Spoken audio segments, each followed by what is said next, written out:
Welcome to Stories of Art. I'm James Fox. And I'm Alastair Sook. A group of fishermen is heading home after a long shift on the water. The sea is cold, the sky grey. As they row their way south, past the silhouette of a distant mountain, the wind picks up. Suddenly, a giant frothing wave rises up behind them and breaks over their heads. The men fall to their stomachs, grabbing their oars, clinging to their skiffs. Will they survive? We will never know. That was a description of the Great Wave, one of the most famous images, not just in Japanese art, but in world culture. You may have a Great Wave notepad, a Great Wave t-shirt. You might even make regular use of a Great Wave emoji. But while most of us are deeply familiar with this household image, hardly anyone knows anything about the man who made it. Until now.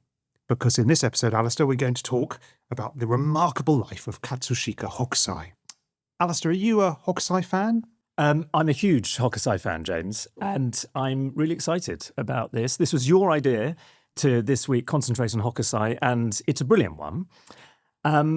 What an amazing life story. Prolific artist, probably the most famous artist in Japanese art, and this is maybe slightly biased coming at it from a Western-centric perspective, but in the 19th century, his art has such a profound influence on the development of modern Western art, and that's a fascinating story in itself. Absolutely. And it's funny, you know, although he's famous, Alastair, for just this one image, he was anything but a one-hit wonder. His life extended almost 90 years. He's said to have made something like 30,000 artworks in the course of his career. He makes pictures of Edo's floating world. He makes eye-opening erotica, which we should probably warn listeners and viewers about. He more or less invents manga. He's a pioneer of performance art. He is, in my view, Alastair, one of the all-time greats, and yet he lives and he dies in poverty and squalor. This, then, is the story of Katsushika Hokusai.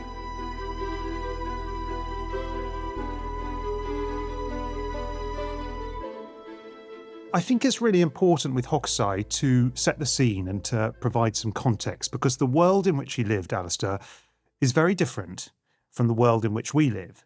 So he lives in a period that's called Edo-era Japan. So this is a remarkable period in Japanese history in which Japan, really from the early 1600s through to the 1860s, so a 250 plus year period, is largely, not entirely, but largely cut off from the rest of the world. And it's ruled by this very strict hierarchical regime called the Tokugawa shogunate. Which sounds, so this is a military regime, right? Yes. The people at the top, it's a sort of hereditary commander-in-chief, military, essentially dictator. Yeah, there's an emperor at the top who doesn't really have any real power. The real power is held by the shogun. And this shogunate, this particular regime, lasts for a very long period of time. It's very strict, so no Christianity is allowed. There's very little trading with the rest of the world. There's a very strict regime in terms of a hierarchy. You have the emperor, you have the shogun, you have the lords, you have the famous samurai warriors, then you have merchants and artisans and things like that underneath. So it's very, very strict authoritarian regime.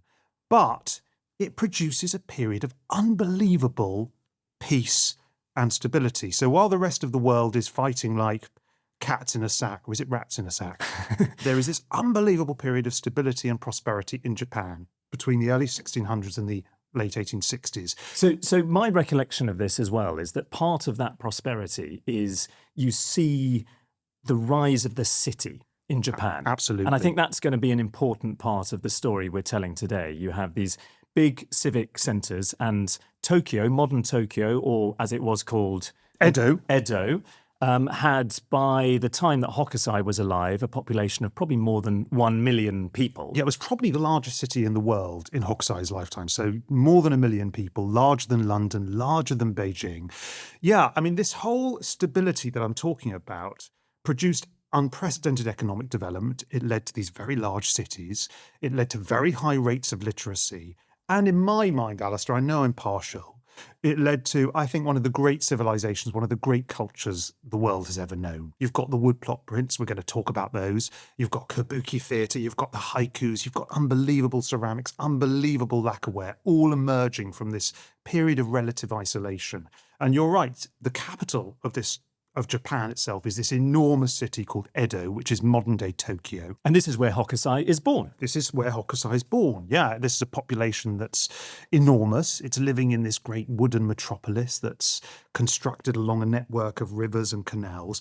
And in some ways, his city is very modern.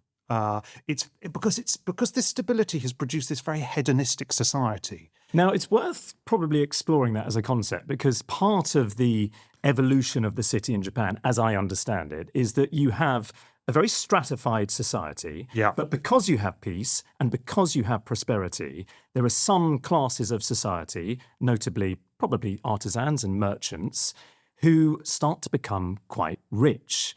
And the people in charge understand that they need to allow these people, if there isn't going to be some social revolution, they need to have fun. They need to have a sort of opportunity to, spend the cash that they've earned and enjoy themselves. Yes, and that's why I think the city is quite modern in a way, because it's a city that's built around consumers, a city built around the service sector. It's a city built around pleasure. So there are theatres, there are brothels. Oh my God, there are lots of brothels.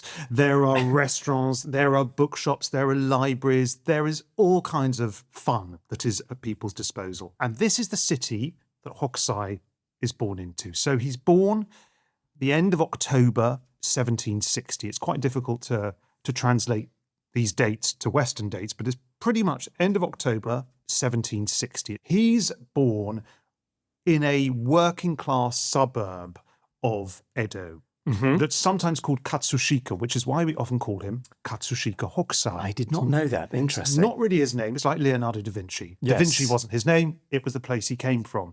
So and can we, just on the names, I mean, whilst we're doing that. Oh, God. I mean, this is a can of worms. But Hokusai isn't his name either. That is an artist's name that he adopts. And Hokusai, that's the sort of name by which most people remember him today, and it's his sort of most famous artist name. But during his long life, he had loads of these artist names, and I'm sure we'll get into some of those transitions and evolutions, but they're very telling about his state of mind. I think the only point I wanted to make now is that just as we learn that he moved house constantly, he changes his artist name a lot. And I think it's really symptomatic of something about his spirit, which we can mesh probably onto his artistic identity and soul, because he's ceaselessly restless and creative and constantly seemingly moving forwards onto the next thing. I think that's absolutely central to understanding Hokusai. I think he moves house 93 times.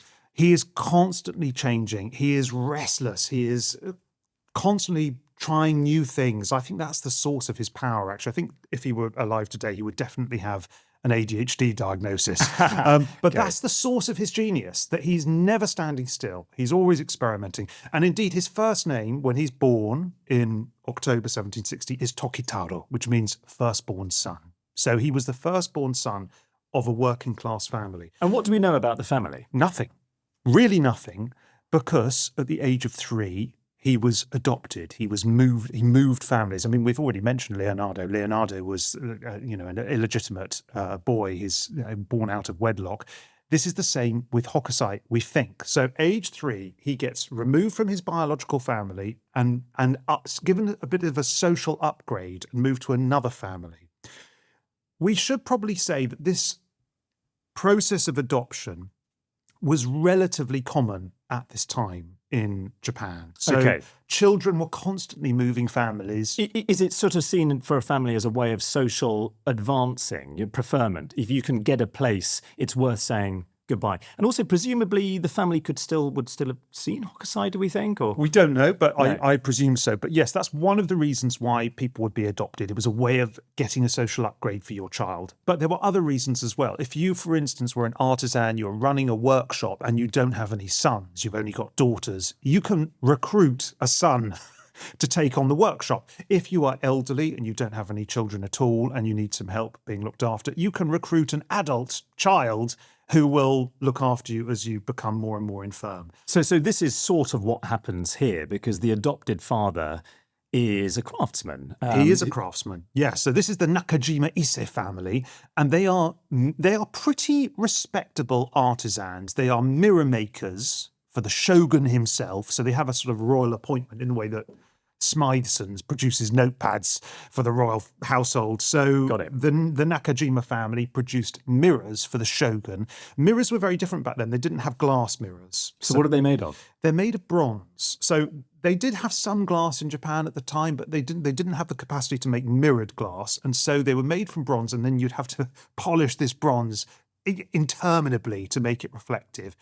Are we imagining that young Hokusai would be put to task doing that? I think it's pretty likely that as a young boy, 4, 5, 6 years old, he'd be there polishing this bronze for hours and hours and hours to make it reflective.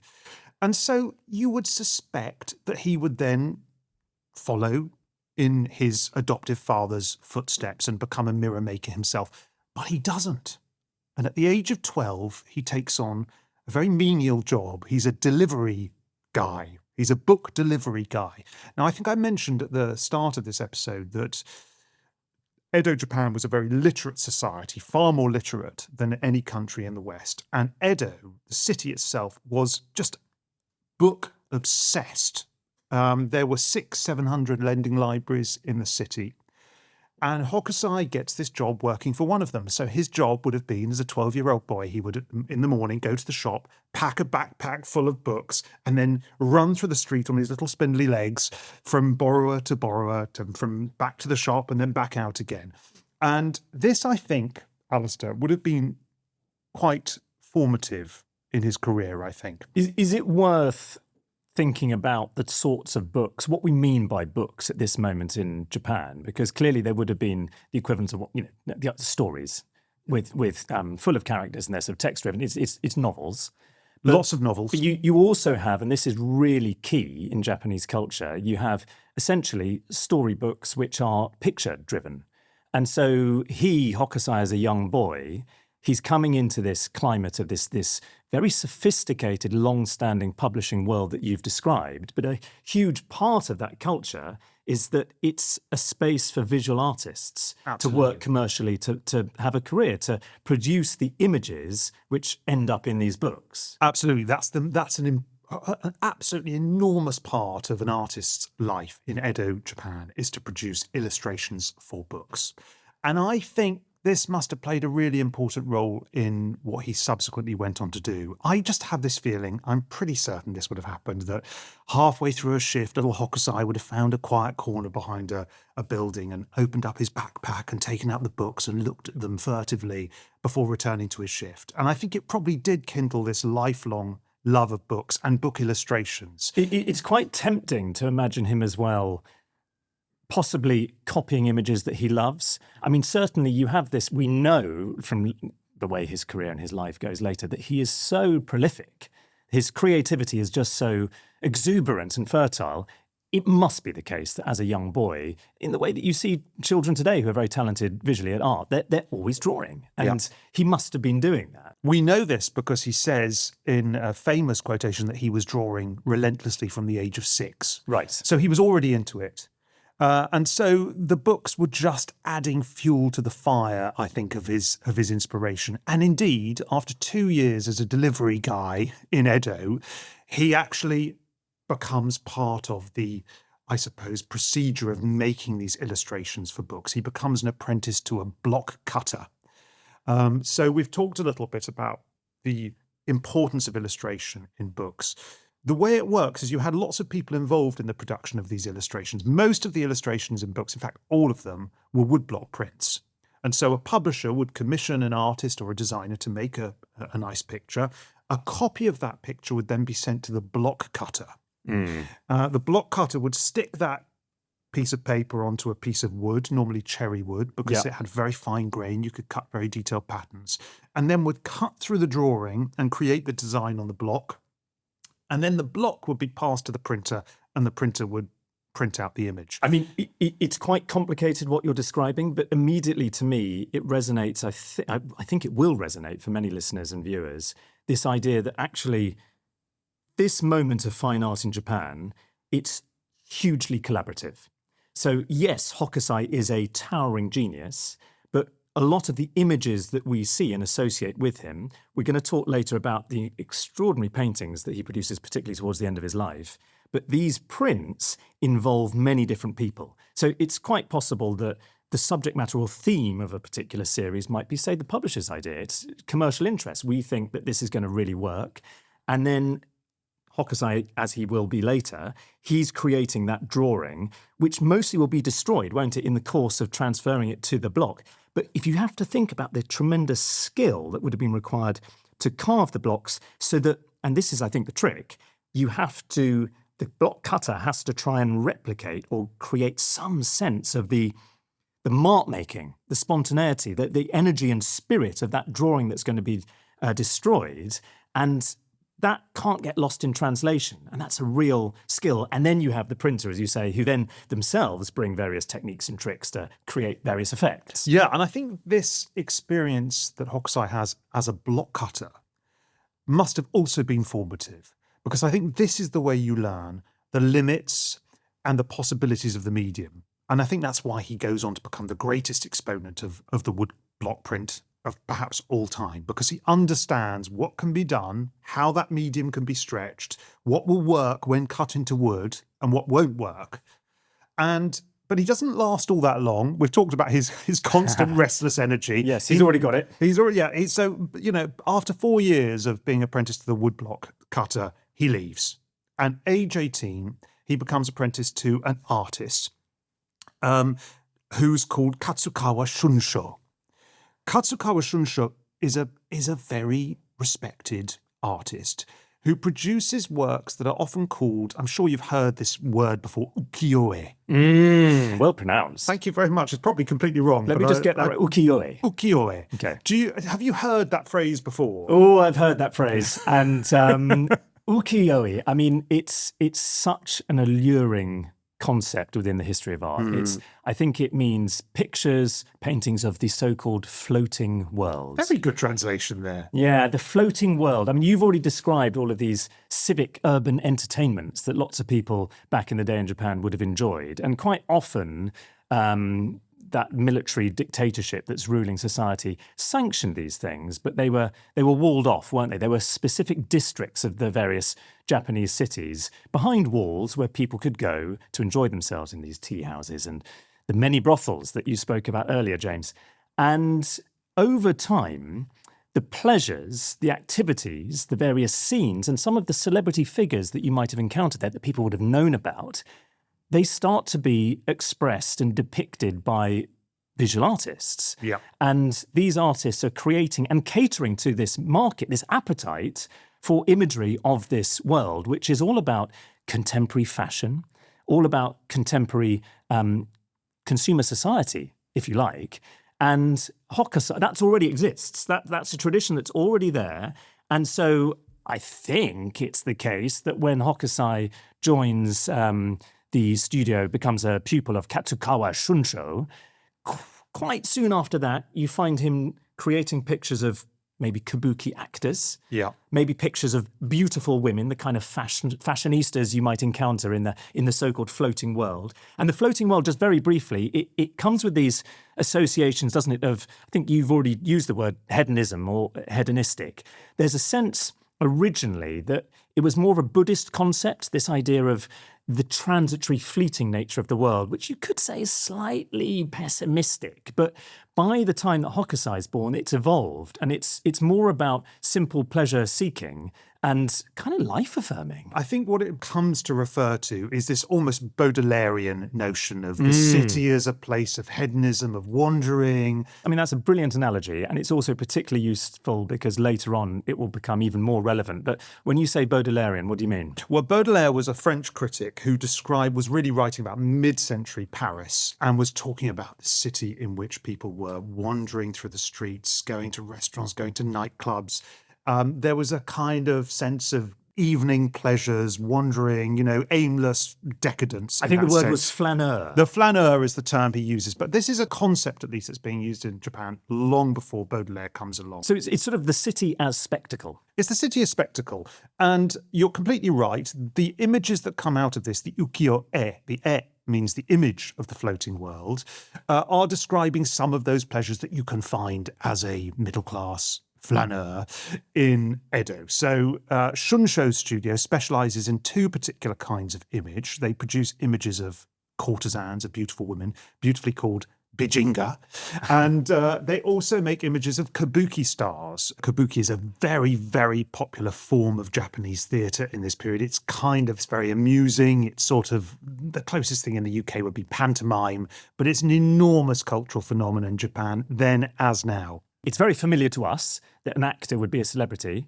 Are we saying that the courtesans were also celebrities of their day? They were also massive celebrities in Edo. And kabuki stars are still enormous celebrities. I mean, I when I went to do this series in Japan, we met a major kabuki star. I'd of course never heard of him. No one outside of Japan has heard of him. But in Japan, absolutely enormous. So these stars are very, very significant figures within Edo. And it's really important to say that the kind of images that Shunsho and his workshop were producing, they were mass culture. They were cheap prints. You know, they were you could buy them for the price of a bowl of noodles. I love this fact. Yeah, a couple of pounds. It's an extraordinary thing. I mean, the idea that, you mentioned at the top the most famous print by Hokusai, which we'll come back to, The Great Wave, but probably that is being produced in, maybe there are 5,000, 10,000 impressions of that which are created from the blocks, and those are being bought for that cheap price.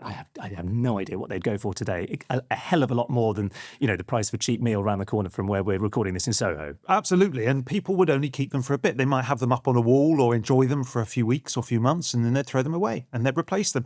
The equivalent, Shunsho's work is the equivalent, if you like, of a teenager having a poster of Erling Haaland or Taylor Swift on their wall. You're doing them a disservice because, these are created by real commercial artists who, it's not just a photo.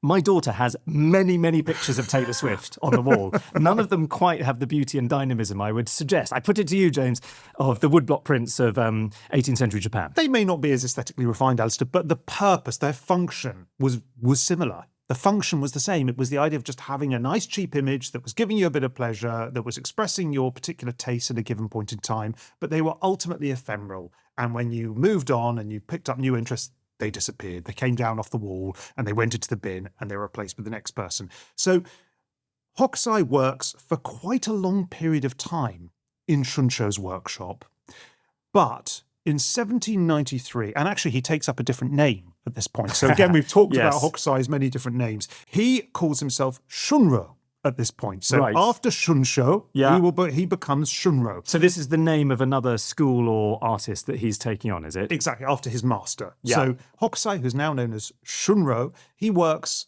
at Shunsho's workshop for a very long period of time. But in 1793, Shunsho dies, and his leading disciple, whose name helpfully is Shunko, takes over, and Shunko very quickly sacks Hokusai. Hokusai thrown out of the... We don't really know. He's thrown out of the workshop a year later in 1794. There may have been some kind of rivalry there. Possibly he was jealous of Hokusai. But could we imagine or extrapolate from this an occasionally fiery temperament? Possibly. He was hard to wrangle, Hokusai. And what scholars suspect is that ultimately what he was doing is he was breaking the rules of the workshop by experimenting with lots of different styles. So there was a house style that was produced in this workshop. Hokusai was playing with other Japanese styles. He was playing with Chinese styles. He was playing with Western styles because some Western images were beginning to sneak in to Japan at this time. And that may be the reason why Shunko said to him, "You got to go." This is a massive humiliation.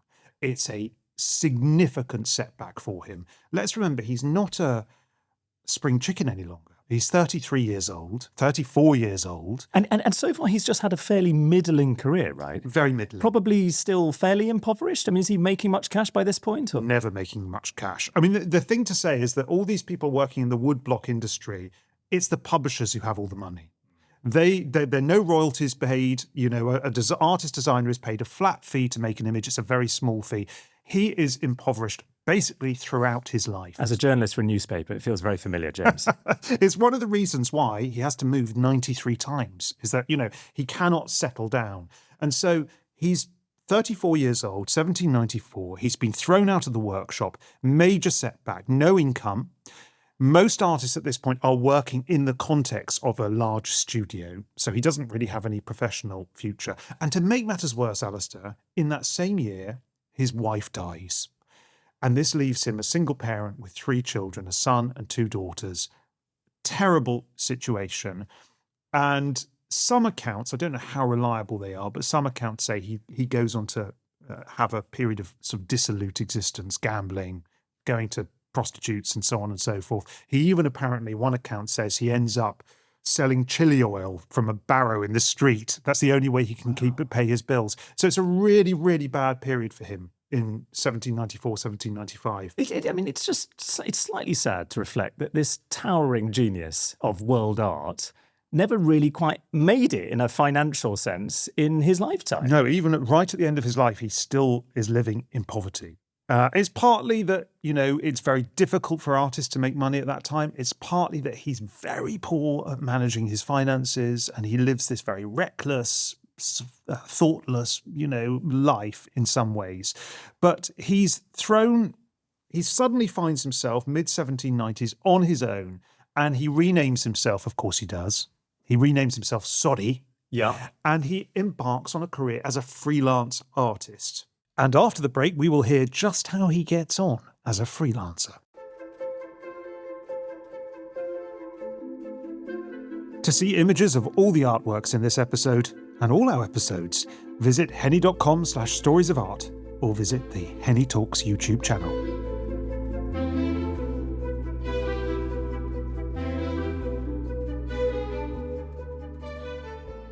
Welcome back to Stories of Art. We're telling the story of the life and work of Katsushika Hokusai. We're in 1794. Poor old Hokusai's just been sacked and is now trying to make his way as a freelance artist. We mentioned it before that he's got this restless creative energy. He's constantly looking and trying new things. And actually, in a way, being a freelance artist enables him, freed from the shackles of a particular workshop and a house style, to do his own thing. And so this is often called the sort of laboratory phase in Hokusai's career, when he just plays with loads of different kinds of stuff. He makes woodblock prints, as before, of courtesans and kabuki stars, but he also does these surimono, which are these privately commissioned, very beautiful prints. He does drawings. He starts to do some landscapes. He does a bit of everything. He does some erotica, which we may come to. I think we should, James. Shall we come to some erotica? Because I know, Alastair, you're a big fan of Hokusai's erotica. Well, hang on, James, please don't stitch me up. This is being recorded. You are aware of that? Let's just, before we move into this part of the conversation... You're blushing, Alastair. It's very easy to smirk and snigger, but this is an important part of the story, and we do need to tell it. Yeah. Professionally, it is our obligation, James, to tell this. Neither of us wanted to do this, Alastair. Of course not. No. But you are referring to this subgenre of these woodblock prints, which is known as shunga, meaning spring pictures. And it just so happens by chance that a contemporary publisher, Taschen, sent me, because I'm an art critic and so on, I sometimes get these advanced copies of things. And they sent this lavish volume of Hokusai's complete erotica. You didn't request it? Complete shunga. We won't get into that. And the complete erotica arrived on it had to be sort of biked over. It's big, okay? And what was fascinating going through this is, first of all, as works of art, the images inside are extraordinary. Yeah. But we need to contextualize this, because we in a moment we're going to talk about one of the most famous and bizarre and grotesque images that Hokusai ever made.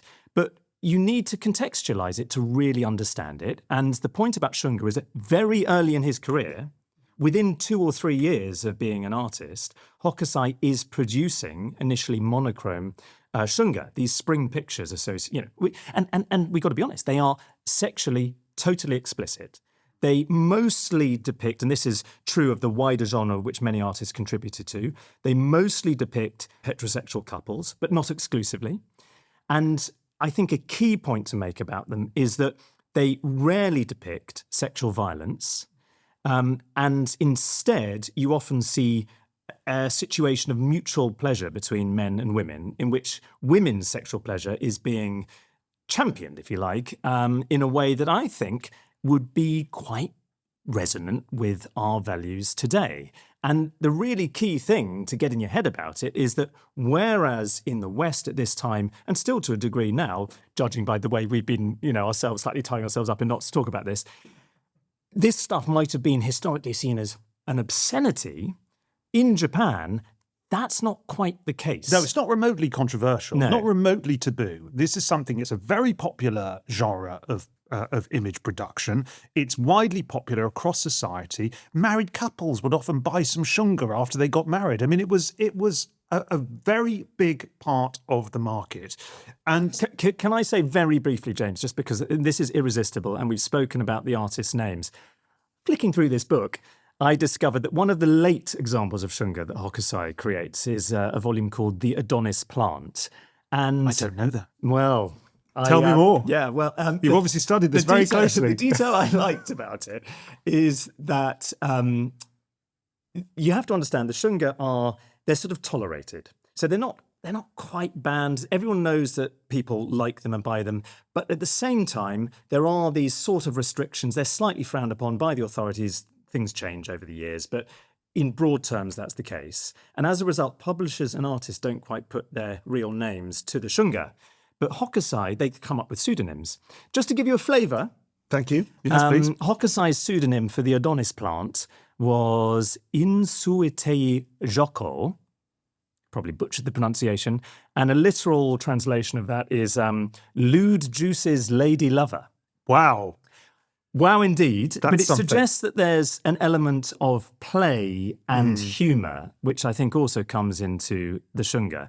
Now, is there an image that, I mean, I've referred to it already, but do we want to talk about one? I mean, there's one image that he is particularly famous for, and he's famous for it because it is so shocking in some ways, isn't it?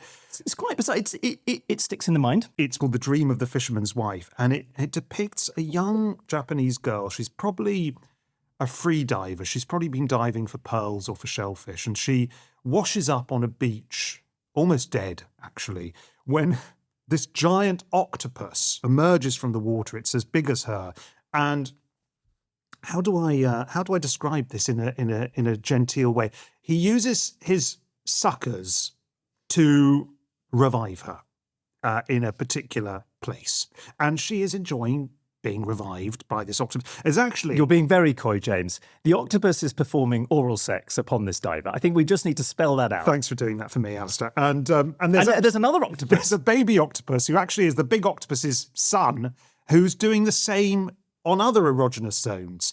And so it is, I mean, there's actually also a dialogue that goes with this, which is too crude even for me to read out. But I think it is important we mention this. We've said already how it is a very important part of visual culture at the time.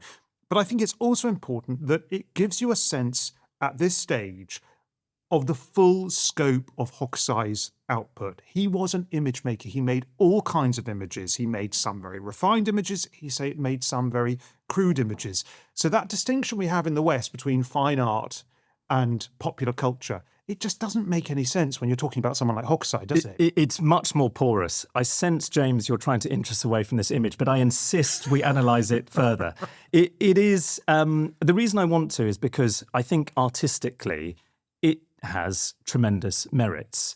It is an exception in his shunga, having this kind of grotesque animal-human hybrid coupling going on, which perhaps is why it's so incredibly memorable. Other artists do depict scenes involving animals, but this one, I think the thing that's extraordinary about it is, let's just pretend the subject matter, which is in a sense complicated and sensitive, is very, very X-rated. If we just park that and think about it in visual terms, you have the clear contrast between the beautiful young woman and the monstrosity of the huge octopus whose head is between her legs, and then the baby octopus who's up by her face. And you have, I think, very, very cleverly as a conceit, this idea of the octopus who has so many tentacles and all of these suckers. It evokes that sense of touch. So in a sense, what Hokusai is doing here, because this woman with her head thrown back in ecstasy or being revived, one of the tentacles is coiled around her left nipple. The baby octopus's beak is approaching her mouth. You have a real sense, I think, of actually, surprisingly, given the monstrosity, the sensitivity/ferocity of lovemaking. This is a metaphor for human coupling. And it's hugely evocative in that sense. That's my case. I love how deeply you've thought about this image, Alastair. That's very impressive. But anyway, that just gives you a sense and gives listeners a sense, and they can look it up in more detail online. Can just final point on Shunga. Final point on Shunga. Yes. I couldn't. You're a dog with a couldn't bone. resist this. The rather amazing scholar Andreas Marx, who was writing about it in this book that I received, he did refer, it gives you a sense that these images really were used. So the earliest shunga that Hokusai creates, the monochrome ones that predate the image that we've just described, they're very, very rare. And the reason they're so rare is because the surviving things are either damaged, incomplete, or generally in poor condition. And the word that this scholar Marx used to describe that poor condition, I'm just going to leave it with you, was stained. Ah, right. Well, we will leave it at that point, okay, I think. All right, fine. We've done Shunga. But I think it's also important to say that the range of Hokusai's output at this point was so enormous, and that he was even undertaking what might be called performance pieces and happenings. And I'd like to talk about that a little bit, because I think we often think of performance art as something that's invented in the West in the second half of the 20th century. But Hokusai was doing these happenings in the early 1800s. Yeah. The most famous example is he's at this Buddhist event somewhere in Japan. I can't remember exactly where. And he lays out this enormous sheet of paper on the ground, 200 plus meters squared, so the size of an enormous garden. And the crowd assembles. And then when the crowd is there, he gets this broom, a reed broom, and he dips it into a cask of ink. And then he just walks over the paper, brooming this ink all over the surface. No one knows what he's doing. It's completely unclear to people. And it's only at the end of the process, when he pulls the drawing up and suspends it on a scaffold, that people reveal it's the most immaculate portrait of Daruma, who is the father of Zen Buddhism, and no one can believe it. He also works at a very small scale. So there's another story, again from the early 1800s, when he takes a grain of rice and he pulls a brush, this time very small, single hair, and starts drawing something on the grain of rice. No one can see what he's doing. And eventually, when he's completed, someone looks through a magnifying glass and they realise he has drawn the most perfect depiction of two swallows flying through the sky. So sort of completely intimate, minuscule, to the grandest stage. There's the autumn leaves. There's the autumn leaves. We must. Do you want to do the autumn leaves? I'd love to do the autumn leaves. On. This whole aspect of his career is, as you've said, it feels really contemporary, like unbelievably contemporary. The one that I have in mind makes me think, if we go back slightly into the 20th century and the big vogue of so-called action painting that emerges after the Second World War in America, people like Jackson Pollock. Good comparison, actually. What Hokusai does, just keep that in mind, the idea of Jack the Dripper, as he was quickly called, creating these enormous sort of splattered paintings. 1807, Hokusai is called before the shogun. And so the shogun himself is now... So he's famous. Hokusai's famous. He's renowned, given all of this tricksy performance stuff. And he's told, you've got to come and demonstrate your work.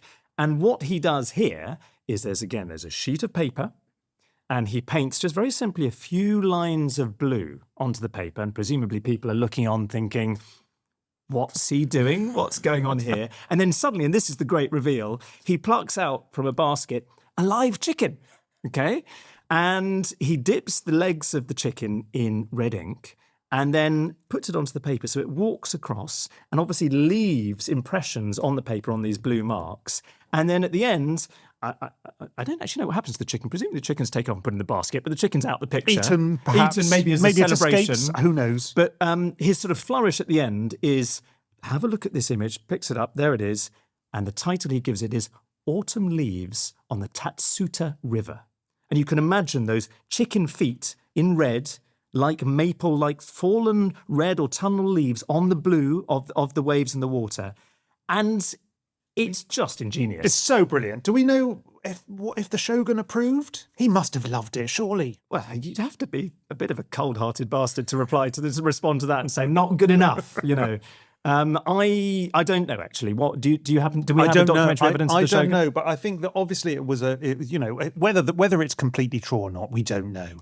But I think it does reveal, and these stories we've discussed just now do reveal that he was in the early 1800s. So by the time he's in his 40s, he is a celebrity. He is known all over Japan as a very significant cultural figure. Can I just bring, this is something to kind of, since we're doing at this moment these kind of performance things, if we skip forward in the chronology, but it just ties this point together, we do have a piece of evidence which comes from 1834, so a bit later, and it's a flyer, that is advertising one of these so-called calligraphy and painting parties that we know Hokusai was involved with, and he performed at it on, we learn, the 16th day of the 8th month in 1834.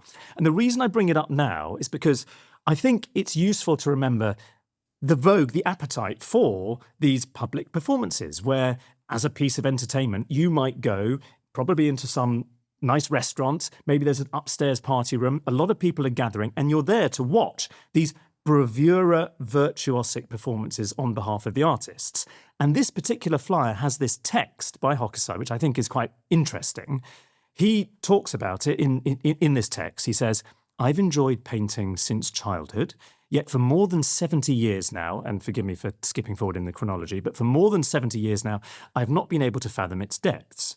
Over the years, I have attended calligraphy and painting parties 100, maybe 1,000 times. Personally, I've gotten bored with their games, and these days I try to avoid them. I didn't know this. That's the flyer advertising one of these things. But it suggests that this was a big, big part of his life. Yeah. And it also suggests that art, and it goes back to something we said earlier, that art in this period is not confined to the art world. It's in the real world. Yes. It's something that ordinary people are encountering, they're buying, they're using, they're seeing, they're enjoying every single day. And is it just a case of kind of capitalism red in tooth and claw? Because what seems to be going on is you mentioned the publishers, there are enterprising people in Japan, as there always have been, but particularly at this moment of prosperity, and people have ideas about how to make cash. They are finding out, they're testing and then catering to public appetites. And there was an appetite to watch these. I mean, I would love to see a show like that. Can you imagine? It'd be great. So we now move into the 1810s. So Hokusai is now in his 50s. And one of the reasons I've always loved Hokusai, Alastair, is that he's one of those people to whom crazy things always happen. Okay. He's like Werner Herzog. You know, Werner Herzog, ridiculous things are always happening to him. This is the case with Hokusai. And in the early 1810s, so he's in his 50s, do you know what happens to him? He's walking along a path in the countryside. He's walking back from a temple. Maybe he's come from a calligraphy party, who knows? Mm-hmm. And he gets struck by lightning. I mean, only Hokusai. What are the chances? Yeah. Anyway, he gets struck by lightning. He gets knocked off his feet, thrown into a paddy field, quite severely injured, actually. But he sees this as a fantastic thing. I don't know if you've seen the film, one of my guilty pleasures is the 90s John Travolta movie, Phenomenon. I haven't seen it. It's very good, actually. If you've got some time, you should try it out. John Travolta, ordinary mechanic in a Midwestern town, gets struck by some paranormal lightning and wakes up the next morning as a genius. Superpowers. And actually, Hokusai saw it this way. You know, of course, he'd been injured, he'd been bruised, he'd been battered by this lightning. It's like it didn't happen in reverse for him, because he was a genius and it could have taken away all this. I know. But what it does is it crystallizes his ambitions in some ways. Right. And it makes him think, I've got to do something even greater. He also changes his name here, doesn't he? He does change his name. I've forgotten that I haven't written down his name. Can I tell you? Please. Again, pronunciation, forgive me, but it's Taito, Taito. Taito. And what does Taito mean? Well, literally, apparently it means receiving the Big Dipper.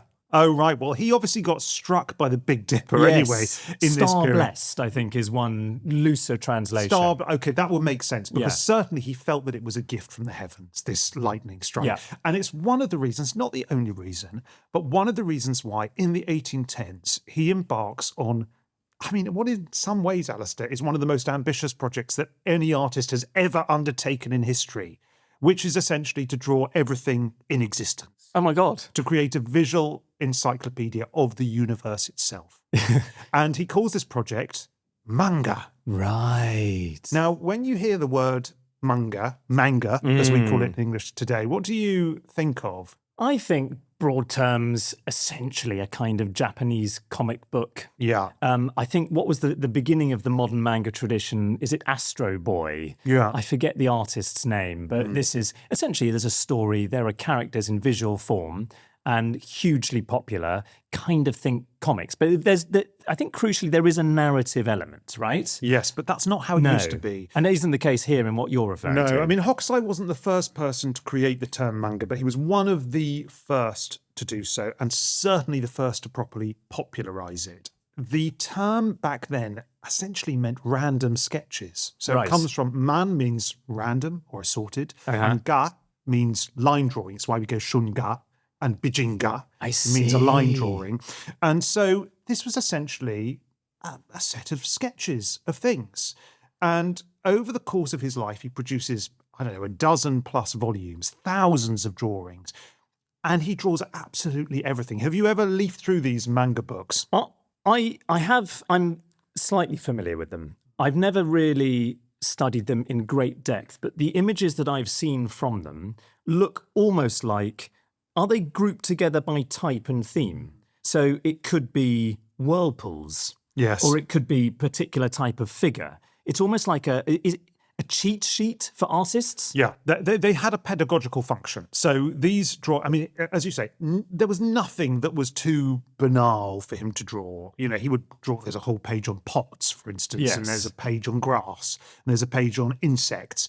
And part of the purpose for these drawings was to provide a copybook for professional artists, and partly it was to encourage amateurs to take up drawing. Again, it's that idea of art being part of the wider world. When you first hear about them and you look at the images, it looks almost like it's something which would be a useful reference resource for him as an artist. Like in the future, he might be, I mentioned whirlpools, a publisher might come on and say, I want 30 views of famous whirlpools in Japan. And he's like, aha, well, luckily I've got here's the manga, and then, you can replicate them.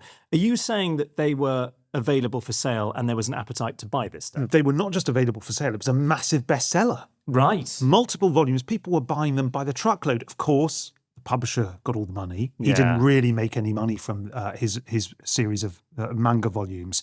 But I just love the images you find in them. There's one here, which we'll put up on the site, of a man pulling all these different faces. He's blowing out a candle with his nose. He's sticking some chopsticks into his nostrils. He's pulling his cheeks apart. He's tying strings around his ears. My favourite one, because I do have a quite scatological sense of humour, right, Alastair, my favourite one is this fantastic image in which it looks very elegant. You've got this wonderful architectural setting done in Western perspective. So already he's playing with Western perspective. It looks very stylish. And then you begin, as you look closely, to realise what's going on. And what you're actually looking at is a toilet cubicle. Okay. And there's a samurai warrior in the cubicle, crouched down, doing his business, straining a little bit. Why have you brought this image into our lives? I just think you're the one who brought the octopus. I was keeping the tone high there. You've really lowered it now. But anyway, he's doing his business, and his 3 assistants are outside the cubicle, and each one of them is holding his nose. And again, that sense of humour, that sense of freshness and vitality and constant experimentation and pushing the envelope is the kind of thing that Hokusai always did. Also a sort of sense of actual just acute observation of human behaviour, and an ability not to feel hidebound by conventions and rules. And so the comic strain is quite key and is quite common in a lot of Hokusai's work. Absolutely. He's always having fun. And I think it goes back to those early days as probably, a delivery boy, where he was seeing the city. Yes. He was seeing the rough and tumble of people in the streets. He was never an ivory tower artist. He was someone who was absolutely part of his society and interested in every single aspect of daily life. I think as well, and this is a little throw forward, and we may return to it, but whilst we're talking about the manga, one of the things I find so fascinating, just in the history of ideas, the history of art, is that there is a moment, we'll come to it, in the 19th century where Japanese art starts to flood the West. And there is a story which was put about first at the turn of the 20th century by a French art historian called Léonce Benedict, that there was a French artist, a painter, etcher, printmaker, Félix Bracquemond, who was the first, supposedly, to come under the influence of Japanese art, when he encounters some in a Parisian print shop in the 1850s. And the thing that he sees is the first volume of Hokusai's manga. So the origin story, if you like, of the influence of Japanese art and Hokusai's art in particular later on European art, which is so fascinating and so crucial, is related to this work that you're talking about now. That's really interesting. Well, I think we should just get through to the 1820s because he starts on these manga pieces, very successful, only increasing his celebrity. And in 1820, Alastair, he turns 60. He's already a lot older than the average Japanese person. Cue name change. Cue name change, exactly. But for various complicated reasons that I honestly, in truth, don't understand. 60 is a very significant age in Japanese society, and it essentially means you've almost completed one cycle of the calendar. So when you turn 60, you almost begin all over again. And so he renames himself at that point Iitsu. Not Itsu like the fast food place. You did say he was a delivery boy. But Iitsu. And he's very optimistic. He thinks, right, I'm 60, I'm starting all over again, very exciting.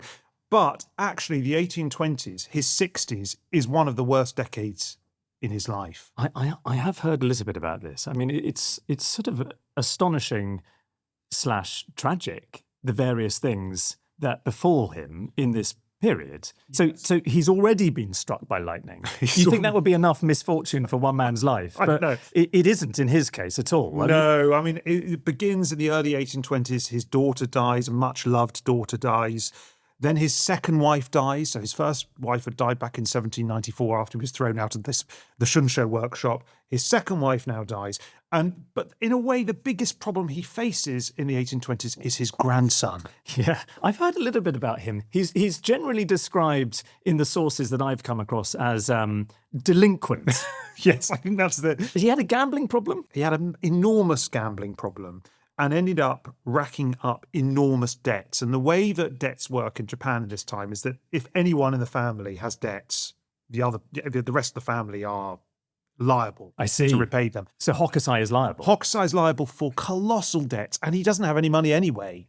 And so this is a really, really difficult for him financially, but it's also very difficult for him psychologically. He takes it very, very hard. And then to make matters worse, towards the end of the decade, people think he actually suffers a stroke. Certainly suffers some very significant medical episode. Should I say the bizarre thing about the stroke is that you often read about it and people suggest that it seems to have permanently affected his drawing, that he never quite recovers the fluency.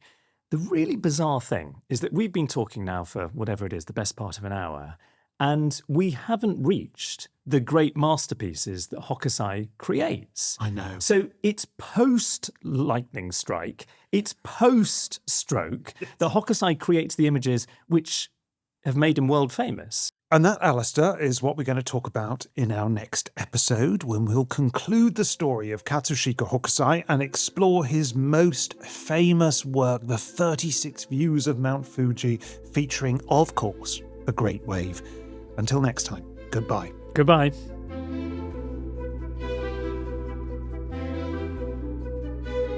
If you've enjoyed this episode, please do follow Stories of Art wherever you get your podcasts, and maybe even leave a review.